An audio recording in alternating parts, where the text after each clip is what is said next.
Thanks for tuning into the For Those Made to Do podcast. We are your hosts, Mandy Sahota and Bianca Pavel. This podcast is all about the doers who have achieved career success in the UAE and the stories that go with it. In this episode of For Those Made to Do, Data and Gen AI, we sit down with Harry Hurst, Data and Gen AI lead at Accenture Song. We tap into all Harry's knowledge of AI, given its accelerated impact in just 18 months. He contextualizes how we as individuals can master Gen AI in our day-to-day lives and why we should, emphasizing skills such as critical thinking in order to make Gen AI work for us, as well as the future of what consumer behavior looks like when it comes to commoditizing our own data as a currency. If you'd like to know why you should get your business data ready right now, how AI helped Amazon grow into a $1.8 billion life-centric business, and what the impact of the European AI Act will be for the rest of the world, turn Siri off for a moment, sit back and enjoy.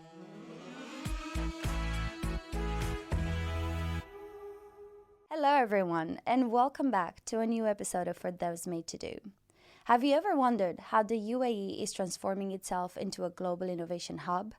In this episode, we delve into the exciting world of big data and artificial intelligence, exploring how these powerful tools are revolutionizing businesses across the Middle East.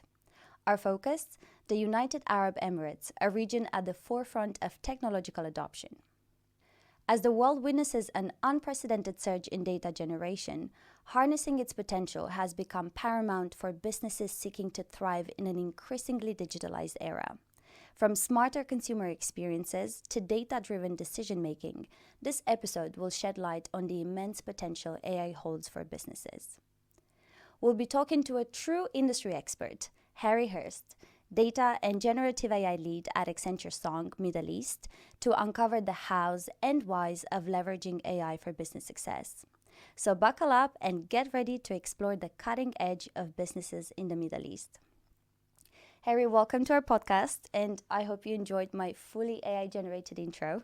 Thank you for that. This is the brainchild of ChatGPT and Google's Gemini, because I wanted to honor the giants that brought us into the fifth industrial revolution, and for free. So I thought I should use it on this episode. We're really excited to have you here today, and we can't wait to hear all your insights. But first of all, how are you doing this morning? I'm doing very well this morning. Thank you very much. Yes. Wonderful. Lovely to be sat down with you today, Harry. We do normally start the conversation with a bit of an icebreaker to get warmed up. So I'd like to ask you, what is the coolest way you've used data insights in your day-to-day life?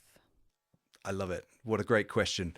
And I love the fact you've used the coolest way to use data and AI insights in your everyday. Calling me out there. Okay. I actually do think data is cool. I think it's everywhere. And the more that we can find new and innovative ways to use it, the better for business, but also our quality of life. I've used data in lots of different ways. We all do, right? Everything from the fitness tracker that I have on my watch. I'm trying to be a bit healthy and track a little bit of what I eat at the moment. I'm doing that. A few years ago, this probably isn't the coolest thing, but a few years ago, I built a model to decide where I should move to next. With the region of London as my starting point, I entered some parameters around the time to travel to work, the cost of housing per square foot, the quality of the schooling, and time to go to see my parents and my wife's parents. And it gave me a score for different areas, which allowed me to narrow it down. Cool, I think so. But probably the coolest thing that I do is when I sit with my kids and I use some of the generative AI tools to create imagery that nobody has ever seen or experienced before, straight from their brains, straight to the screen. For me, that's the coolest. That's love lovely. that. Yeah. Yep. Okay. Kids are very visual, so I think it's so important for them to see their vision realized in some variation, but on the screen. Absolutely. What's their reaction? Absolutely. Well, this is just it. I mean, the creativity of children is incredible, and I think as adults sometimes we have that sort of knocked out of us along the way. So a few happy designers and creatives get to keep hold of that, but many of us it's knocked out a little bit. And I think we're rediscovering some of that with generative AI. But discovering my son's perfect picture of a little boy sitting on an asteroid surrounded by volcanoes and monkeys, and bringing that to life within a few minutes is just another level. It's fantastic. Yeah, me too. So switching gears a little bit. So we've gone from what you do in your spare time. Now we'd like to talk about your professional journey. So could you tell us a little bit more about your kind of career trajectory? And you've been in the digital space for a long time. So we'd just like to learn a little bit more about your journey. Yeah, absolutely. I suppose it's been 20 years, incredibly, that I've been in digital. And I started off working for a small business, which was bringing some of the early capabilities of the web to life. Dynamic web pages, web analytics we were one of the first in the UK to sell and consult around the topic of web analytics, understanding how people are consuming and using web properties. And it was amazing back then. I remember speaking to a marketing director of one of the most recognizable pizza delivery businesses in the world. And I offered him the ability to understand what users were doing on their site so they make it better. And he laughed at me and he said, we're making millions of dollars every day. I don't need to know. Now, fast forward even 5 years, and there wasn't a marketing director who wasn't looking at the stats and looking at the data around how people were consuming their digital properties. So, the speed of evolution has been incredible, and my career has evolved through that. So I went from there. I then worked in performance marketing business, an organization really totally driven by data of the advertising and the performance of our clients, which has been an incredible journey and led to some exploration around some programmatic media, so how advertising is created and shown to different groups of users. And over this sort of period of time, the internet was getting much better at understanding who an individual was. And as we all know, we get followed around by ads these days. And that's what it was. It was about targeting and trying to create relevance for those users. I then went to work at a startup, which was a website personalization business. I was employee 20 something, and I think we were 350 or so when I left. An incredible journey with an amazing team who were reinventing the way that data could be processed and so understand the individual and provide them again with the most relevant experience. And then from there, I to Accenture, which is an Accenture Interactive and now Accenture Song, which is a huge organization. We're 740,000 people globally, which means we cover an awful lot of territory. But for me, I've continued to focus in on using data to drive customer experience and to create the best and most relevant experiences along the way. And that's led me to this point, speaking to you two. For anyone unfamiliar with Accenture Song, can you just tell us a bit more about the company? Yeah, absolutely. So Accenture Song is, well, first of all, we're the world's largest tech-powered creative group, and we focus on the customer and the customer agenda, in particular around growth. We, within Song, have got really a range of functions that we perform for clients. So everything from understanding how to build the latest and greatest products and platforms for our clients.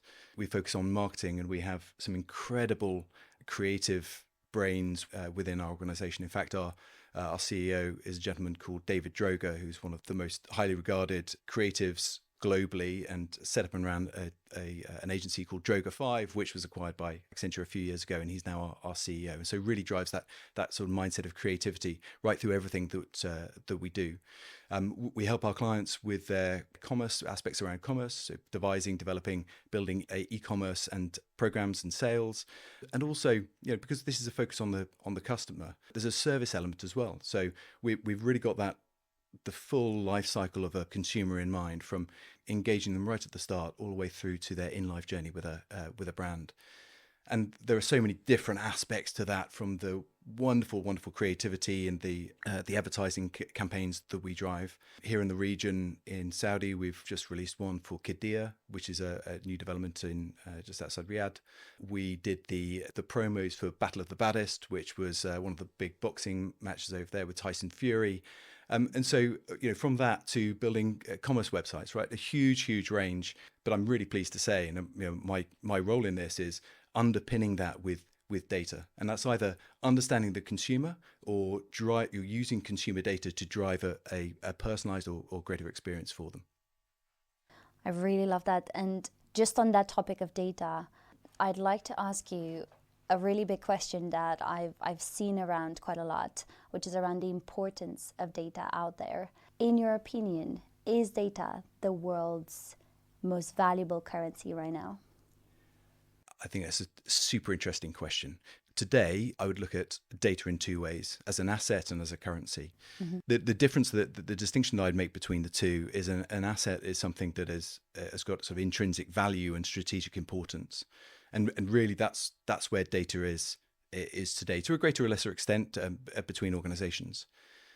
The build on that you get with the term currency is this idea of exchange, of being able to spend and receive.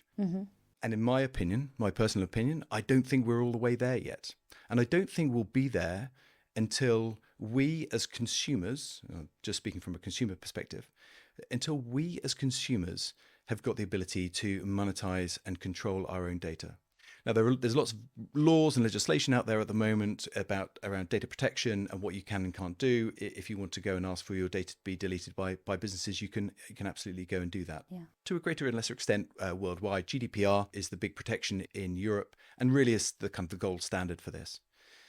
But imagine a world where you can sell your assets, your data, to a business or rent it to them. So rather than giving away your interests and the things you want to engage with as you go around the web, what about that if that was held in a vault, and that vault was paid for by a brand who would want to then engage you in a particular way? Now, isn't that really powerful? They get something and you get something. Now, where's that money going today?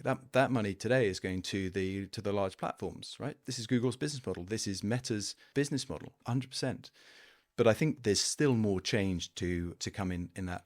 And some businesses have tried it. Some startups have tried to create this. But it's such a seismic shift in the economics of the web that we haven't made it there yet. But when that happens, I think that's when it'll be truly a currency and out of the asset catalogue. Do you think we have the technology, or are we close to having the technology that would make that kind of ownership possible for the consumer? I think we do, yeah. And for me, that's where blockchain comes in. So having the ability to store your data in an individual, privacy compliant way that can't be affected by anybody else externally, that I think will be the underpinning technology as we see it today to drive this kind of capability. But we're by no means there just yet. And as I say, I think the economics of the web will have to change in order for that to become a reality. I completely agree. And I think with so much regulation being put around the giants like Meta and how they're using our data, and now, OpenAI and also Google, I think legislation is coming, and they are decentralizing and aiming to empower the consumer as well. So I think we're getting there, but like you're saying, I think it's on one side, it's the way we're looking at who owns the data right now. So, the platforms do, but also there's that exchange of power and decentralization, like Mandy said, that is dictated by governments or by the European Union now from above, saying, look, we actually need to make people more in charge of. And also consumer habits, I guess, to a certain extent. Like when you go onto a website or a platform, you're so quick to be like, I'll just tick that box. But actually, if you have the power back in your hands, like the patterns of behavior, I think will be really interesting to see how that. But also think about it this way, right? Because it's not a one-way street. The web that we experience and enjoy today is paid for mostly by advertising. Okay, that's true. And so if you like getting all those services for free, hey, guess what? You are paying for it with your data. There is already that exchange going on, which is why I talk about the economics of the web would need to change. And we saw some of this a few years ago with the introduction of paywalls and micropayments to access particular pieces of content. But you're absolutely right. Consumer behavior would need to change as well. We'd have to accept that, oh my God, I can't just go onto a website and have all of these services delivered for free. I need to give something of value, all right? And that I might have to pay for something. Oh my goodness, you need to pay for something to access a website? Imagine the restriction there. So it's not a simple process, and there are multiple dynamics that are coming into this. I think there is a shift. I think you're absolutely right, Becca. Yeah. I think there is a shift towards the ownership of data, but it will need to take some big changes, some big shifts in the way that the web works today. And just to take this one step further, I think there's also, into the near future, there will be much more content generated by AI. And because right now, we're paying for content. Yes, we're paying for the platform and the infrastructure and the maintenance of the platform, but also we're paying a lot for content. Just to give an example, like YouTube or Medium, But there's an interesting question there around, okay, well, now that content is being created automatically by AI and is being generated at a faster pace than ever before, then where does that leave us? And how do we access that kind of content? And then you spiral down into like the quality and the curation of that content and so on. But we'll have to see where we're going. Yeah, and do users value content that's being generated by an AI as highly as they value it being generated by a human? I mean, if you go on LinkedIn, you'll see a lot of content created directly by AIs, and I have to say, I mean, I can you spot it a mile off, and there's a significant drop in quality. That human element is so critical. It's not engaging. Just to bring it down to like my job, for example. So I coach our students here at Holt on their LinkedIn profiles, and I fix their CVs in some instances. And I'm reading it, and I'm like, "What are you telling me here?" And I can't get to the bottom of the page, right? So I think there's a long way to go in terms of if we have this kind of digitized content. Like, I don't know how people's attentions will stay there, because from what we're seeing right now, it's not great. It's not great. But it's being refined because we've only seen the first few versions of it. So we'll have to wait and see what happens. I think that there will be a lot of great progress in that space. But I'm hijacking the conversation, so I'll go back to the point. Just to maybe close off this point. So there's, in terms of content that's created, you're absolutely right. If you think about we'll talk about generative AI, I think, in a while. But if you think about how generative AI works, it's trained on, many of the models are trained on the content across the web.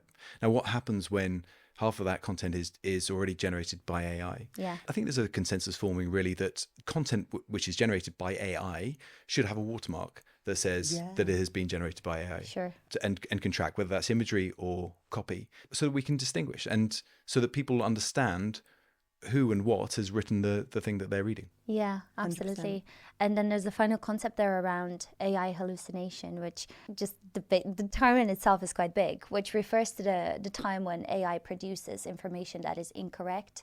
So if you go into ChatGPT and you ask it, you give it a fake question. So you're asking, who is Queen Bianca of, Nairobi from the 7th century, right? Like, it didn't exist. On 3% of the cases, ChatGPT, if you give it the right prompt, or in this case, the wrong prompt, it will fabricate some information about me as a queen back in the day, which is quite exciting.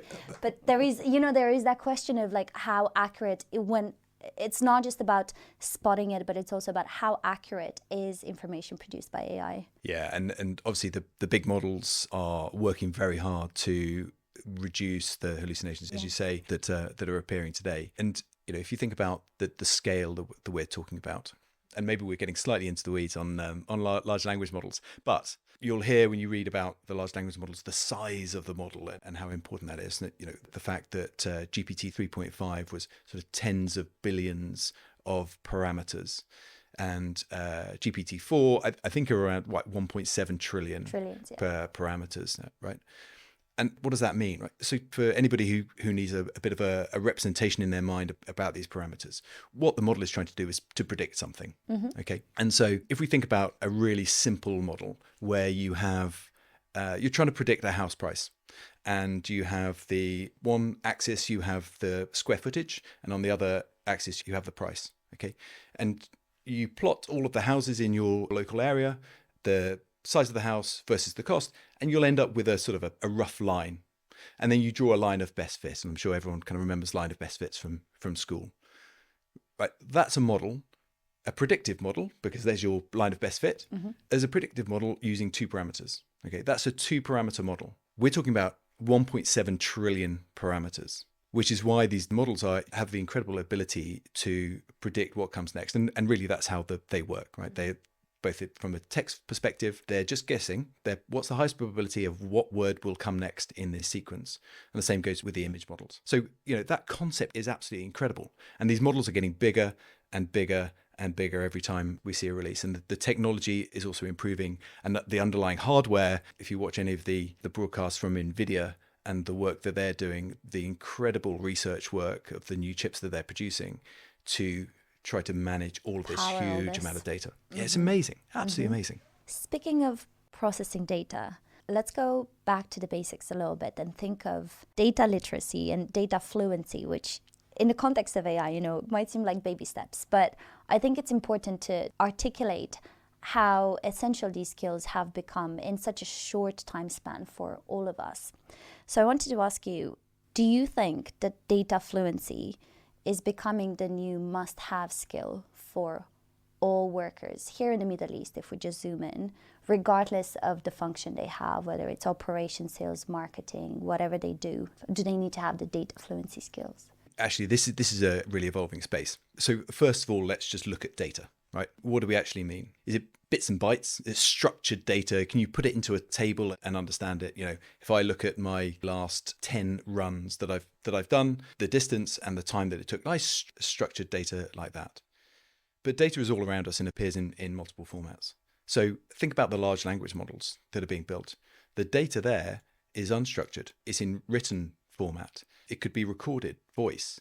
It could be imagery. All of this is examples of data.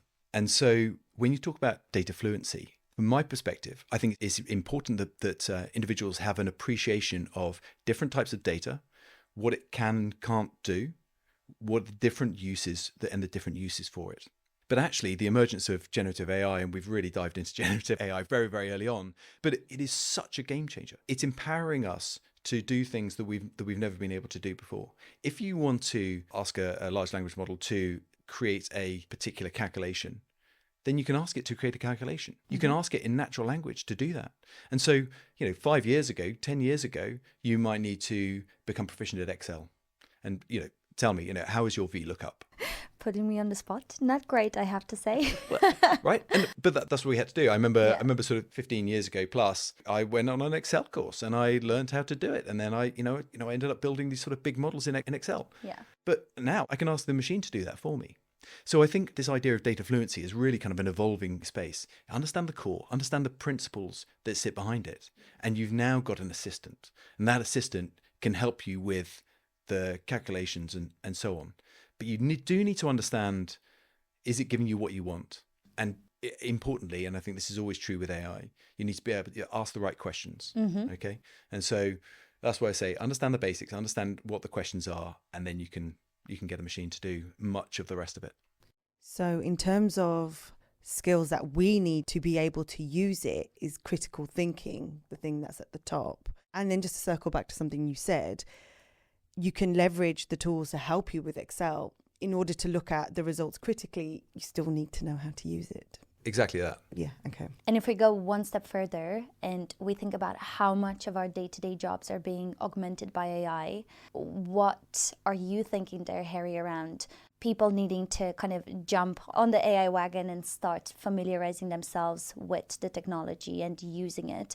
Because is there a scenario where in the next 5 years, if you're not using it to augment your work, you're behind and you're not competitive enough, and then others are just, succeeding at a much, much faster rate than you? Yeah, I think people make a variety of predictions in this space. From what I've seen, that there's anything between 40 to 60% is the average of the impact of jobs. So 40 to 60% of jobs, or 40 to 60% of your working time will be impacted in one way or another by AI, which is a significant amount. So yes, is the simple answer. We all need to constantly learn, upskill, evolve with the way that we work. But I think it's not a direct replacement. This is a AI augmented workforce that we'll see. And that AI augmented workforce really is about efficiency, but it's also about growth. The businesses, the organizations which are going to succeed are not those who are trying to take out cost, but those who are trying to reapportion their assets, people, investment, wherever else it might be, in their growth agenda. And so if they can drive efficiency in one area and then reinvest that somewhere else, that's who's really going to succeed. And certainly for me, in the workforce, I would say anybody entering the workforce, you need to have the core skills around particularly generative AI. Generative AI is really a democratization of AI. For many years, I've worked with AI and data science teams, and they are incredible, and the work they do is just amazing, but many people don't understand it. Yeah. And if you don't understand it, it doesn't become mainstream. If it's not mainstream, then it doesn't have the potential impact that it could have. What generative AI does is it puts it all into our own hands. I mean, I'm sure we've all used ChatGPT for your intro today, or Gemini or others. And so everybody should have those skills. And skills-wise, for me, I mean, there are some basics to get started. The first is prompting. And there are innumerable websites, posts, whatever else about the different ways that you can structure prompts. The best way that I found is to have some structures and then just go and do it. Give yourself a task, give yourself a job to do, and then go in and find the best way to execute that task. I think the tools that are out there are getting better and better at kind of accepting just pure natural language, but the better we are at prompting, the higher quality the output that you'll get. So that for me would be my advice to anybody. Understand prompting. Just go play with it. Go play with it. Understand prompting. Yeah, absolutely. Yeah. Absolutely. And also keeping in mind, it is a very iterative interaction. So you ask, that's me every day. I have conversations with ChatGPT for about 10, 15 minutes. Even writing this prompt, it took me a few tries, because you go and you ask it to do something and it does it in its own kind of way with lots of extra words, and it doesn't really make a lot of sense. And as a little kind of anecdote, when I asked it to write an intro to our podcast, which is focused on AI and Dubai, and I asked it to be specific, it went into all sorts of wrong cultural stereotypes about Dubai and camels and Bedouin coffee and all the things. And I said, now try again without offending anyone. So, but I think it's... Please try not to offend anybody with the introduction. Offend. Yes. Yeah. Is it actually a great example of that augmented AI workforce, right? Because you cannot take the people out of this. We think about the business that I'm in. So one of the things that I've been showing to clients over the last few weeks and months is the ability to create new marketing campaigns using one of the tools we've developed. And through this process, I still need human skills. I still need the inquisitiveness and the critical thought, as you rightly say, to derive an insight. But then when I'm going to create a marketing campaign, I need that creative eye. For me, there's a creative director who is sitting there working with these tools. And I always think about them as an assistant or a highly educated new graduate who's just joined the business. They don't have any experience. So they need very clear prompting and direction in order to understand what it is that they're supposed to do. And then when something is produced, you can then go back and iterate. And the best tools will also learn from that process as well. So that there's a real parallel with that mindset of, this is just a naive, highly educated, highly skilled person that is my assistant, and now we all have them sitting with us every day. I love that analogy, actually, and I think it will contextualize the tool, I think, for a lot of people. So we've talked a lot about how people are using generative AI, and we'd like to switch gears a little bit to talk about how businesses are using it. So we looked at the Accenture website, and it showed that almost half of CXOs mentioned data readiness as the top challenge to applying generative AI. Can you explain what is meant by data readiness in the context of implementing AI? I can. And maybe something that'd just be useful before we jump into that is just talk a little bit about, I know we've spoken about generative AI quite a lot already because, well, we love it. We love it. And I talk about it all day, every day. But it's worth just thinking about, why is it so new? I mean, it's been with us for 18 months, right? The first ChatGPT was released to the public in November 2022. It's been with us for 18 months. And what an evolution, even in that short space of time. And then you track it back, and there was a paper put out by Google in 2017, which was kind of the start of this. And I remember the startup that I worked in, this was probably 2016, 2017, an early version. One of our data scientists created a kind of an early version of this where he created 2 rap songs based on inputs. And it wasn't a true LLM, it wasn't, but what it did do, it wrote lyrics, and our CEO in one of our town halls raps. And we had to guess which rap song was generated by a computer and which one was real. And we all got it wrong because both of them were created by a computer. It's absolutely amazing. But maybe just to talk a little bit about narrow AI, as it's often referred to, and what generative AI can do. AI is really good at finding patterns. And really that has been the use case of a lot of AI up to this point. But there are some other considerations as well. It often needs to be trained for a very specific job. Mm-hmm. Okay, so if you want... Let's think about how AI is used, right? Facial recognition, or let's keep it even simpler than that, animal recognition. So if I want an AI to tell me whether something is a picture of a cat or not, I show it lots and lots of pictures of cats, and then that's its training data. Remember, it's like a highly intelligent thing, and also sometimes at a very early stage, it's like a baby. Okay, with my sons, I remember, here's a picture. What sound does that make? Right? This is a cat. Okay, so what are the features? It's got pointy ears, it's got a triangular sort of shaped nose, it's got whiskers, right? Maybe those are the factors that we look for. What Gen AI has enabled is a more general model that is trained to do lots and lots of things. And so, if you look at GPT itself, right, generative, pre-trained transformer. So it can generate new original content. It's pre-trained, which means that all of the work has been done, or a lot of the work has been done to give that model intelligence, and so that it can perform lots of different tasks. And it's a transformer model, which is a particular type of machine learning model that works very well with things in sequence. So putting one word in front of another is a good use case for that. So the distinction there, really, and the biggest distinction, is that a Gen AI model produces something that is original, a brand new original content, which AI previously hasn't been brilliant at. Okay, so AI has been important for businesses. So back to your question about data readiness. Sorry, I took us on a bit of a tangent, but it's worthwhile. But AI has been used and available by businesses for a long time. And within that, you're absolutely right. Data readiness, I think that the stat on our site is 47% of CXOs say that, so they don't have the data ready to use. And it is foundational in the performance of these models. If you don't have the right data to put in, you're not going to get the highest quality output. So what do we mean by data readiness? There are a few things to consider. Right, the first is around data quality. So is it accurate, consistent? Is it complete? So if you think about again, from a consumer business, if I look at the database of all of my customers, do I have the names and addresses, maybe, location? Do I have accurate information about the consumer channels that they like to engage through? Do I have full data about what they've bought from me? And if I'm missing things, then the model is understandably going to be wrong. If I want to train it to predict what somebody might buy, and so, a recommendation engine, then if it doesn't have all the data, then it's not going to get it right. Right? If it's missing whole categories or it's missing, it's just not going to be right. So data quality is very, very important. The second point is around data integration and mobility. So businesses for a long time, and still a problem for many, is they're collecting data, but it sits in silos. So the marketing team has got some data, the sales team has got some data, product team has got some data, supply chain has got some data. Now, what we want is to be able to bring all of that together. And so I now I understand, if I market in this way, this is what people buy, and this is what I need to deliver. And that integrated system is going to perform much better than the value of those data points sitting separately.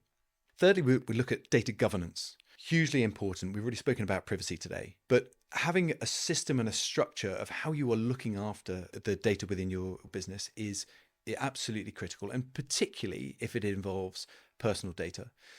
Even more so if that data becomes sensitive. So anything in the life sciences or medical sector, for example, it's absolutely imperative that remains well governed, that is only used for the purposes and the context that it's given for, and to not do anything else. We also then, as part of all this, we need to think about sort of the underlying architecture, right? And I don't really get into the weeds on this, but it's what are the systems that allow the data to be stored securely and to be transported around the system, again, securely in a privacy compliant way. Data engineering as well, which again is a bit of the same. How do you maybe need to transform the structure of data from one place and one part of the business into another part of the business? And again, I won't get into the weeds too much on this. There are some tools which have been developed, some platforms which make this much easier. Things like customer data platforms, which is a system which unifies a customer's record from multiple systems. And then lastly, and I think probably most importantly, is organizational alignment. And that's an understanding and a cultural appreciation within the organization of the value of data and how it's used. And so if those aspects of data readiness aren't there, then you're trying to build an engine with half of the parts and with no fuel. Question on that then, alignment and readiness, just to kind of bring it back to what you're seeing here in the region, because obviously we've just come from, the UAE, for example, and the GCC has been on a digital transformational journey over the last few years. So do large corporates here, for example, have the right mindset for this? Or is there the other four components still needing to be put in place? I think for businesses, the ambition is absolutely there. Depending on the industry, there may be some existing challenges around legacy architecture that they have. And fundamentally, the cost that's involved to modernize all of that.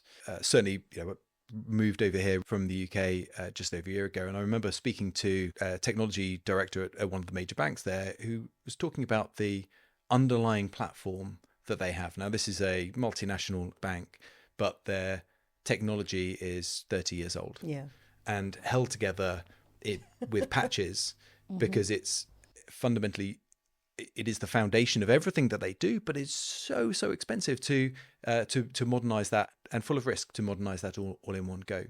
Now that those changes will need to happen, right? Both from a cost perspective, because it becomes increasingly cost intensive to maintain older systems, but also from a capability perspective as well.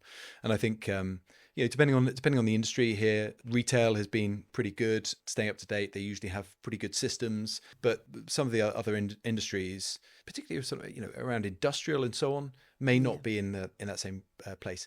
The ambition is absolutely there, and that's fundamentally the start.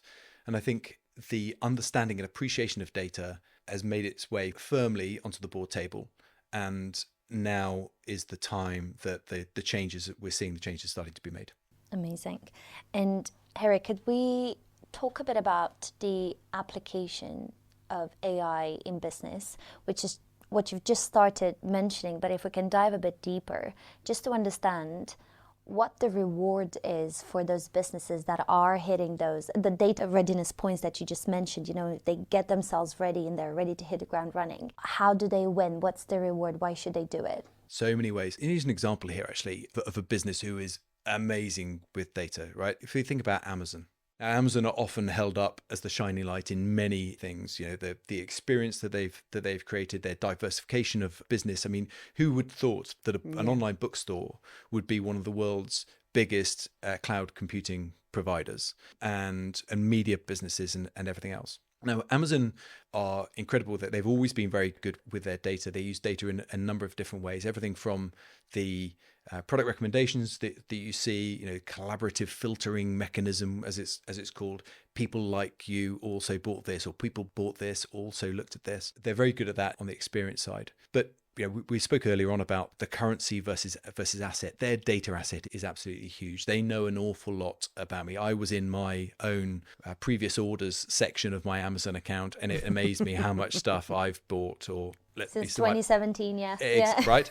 a huge amount that really tracks me as an individual. And something we speak about in the Accenture song quite a lot is about being life centric. So we've gone from being business centric. How do I, as a business, I build a product and then I go and find a market. That turned into customer centric.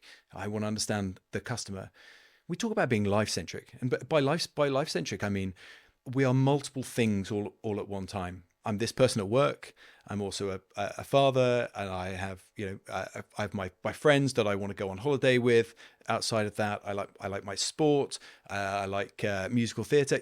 Things that you might not necessarily put together, but all of a sudden, as a brand, I now want to target all aspects there. And Amazon is amazing at that, right? Because they've tracked all of the parts that go along.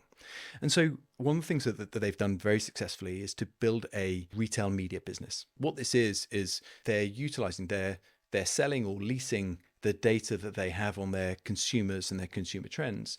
They're renting that to brands who want to advertise against it. So they allow them to do better targeting of advertising to you and me based on what we've done on Google. And this is a huge part of their business. This is $45 billion a year business. It is absolutely enormous. And this concept of retail media, so retailers selling data to brands to advertise on media, right? That's the connection. Mm-hmm. It's over $100 billion value in the US, and it's growing sort of between 15 and 20% year on year. Absolutely amazing. Now there's an example of a business that uses data incredibly well, not only for its own purposes, but to develop new products and services off the back of it. But most businesses aren't Amazon. So we look for those individual use cases. The utilization of data can impact in so many different ways. I see a lot of the consumer facing pieces around personalization, around providing better service, around identifying new products and services that a business can provide, around targeting for marketing and advertising. But we can also look at operations, right? How well does a supply chain run? I was working with a pharmaceutical business. Pharmaceuticals, extremely high value, but need to be maintained at a certain temperature, etc., as they're transported around the world. So having that logistics train absolutely is critical, because otherwise you end up with wastage, which is hugely costly, and not only costly, but could impact the delivery of somebody's medicine. And so having all of that data available and being able to respond to it is critical. If we think about asset management for asset intensive businesses, if you're a utilities business or a construction business, a utilities business has got hundreds of sensors on every part of their equipment, and they don't want anything to break, because nobody wants a blackout, nobody wants to be having to go to backup systems. And so they look at every single aspect of those parts of their energy supply chain to understand how is it performing and what can we understand predictively to get ahead of any problems. It's easier and cheaper to solve a problem before it happens than to sort it out afterwards. So there are lots and lots of different ways. I could spend an awful long time going industry by industry, but from a consumer angle, the promise has been this drive towards one-to-one personalization. And that's about relevance. Understand what I want when I want it. Life centricity. In this moment, this is my need. And that's why we as consumers give our data to brands, so that they can respond to us in that way. That's amazing. Thank you so much for the insights. And I think we talked about so much today around AI and why it's amazing and why we love it. But if we look to the flip side, AI, empowering AI and making it available to everyone to the extent to which we've discussed today is very energy consuming, and it's putting a strain on the energy supply we have globally. And some figures say that to power AI and make it available to everyone takes about 1% of the entire energy consumption in the world. Now, I don't necessarily expect you to have a solution to this, but I'm just wondering if you're aware of any ways in which we are trying to tackle this problem, because sustainability is such a big issue for us today.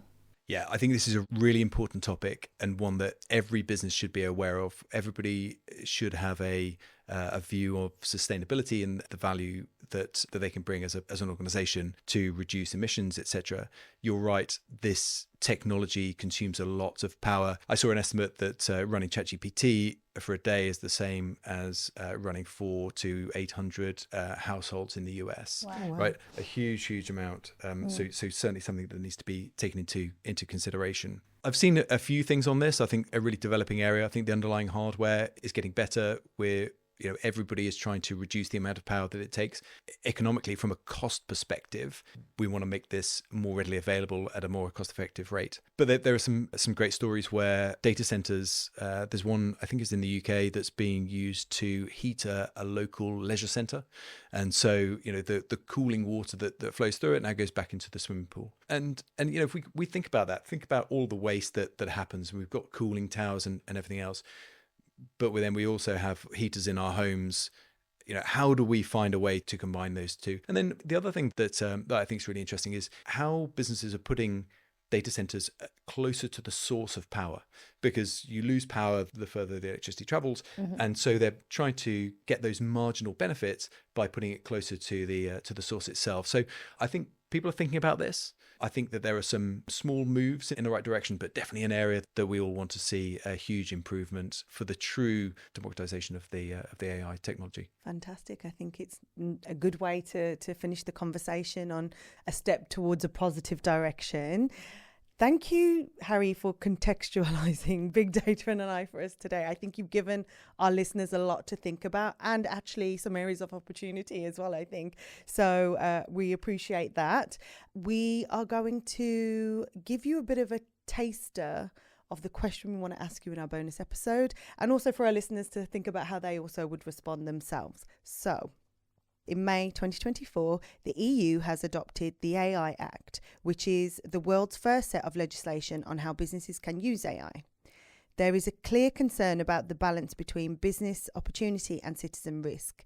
And this act is putting some red tape around sensitive issues like biometrics, deepfakes, misinformation. In your opinion, what are some priorities that the UAE legislators need to keep in mind when regulating this space. A big question there for you.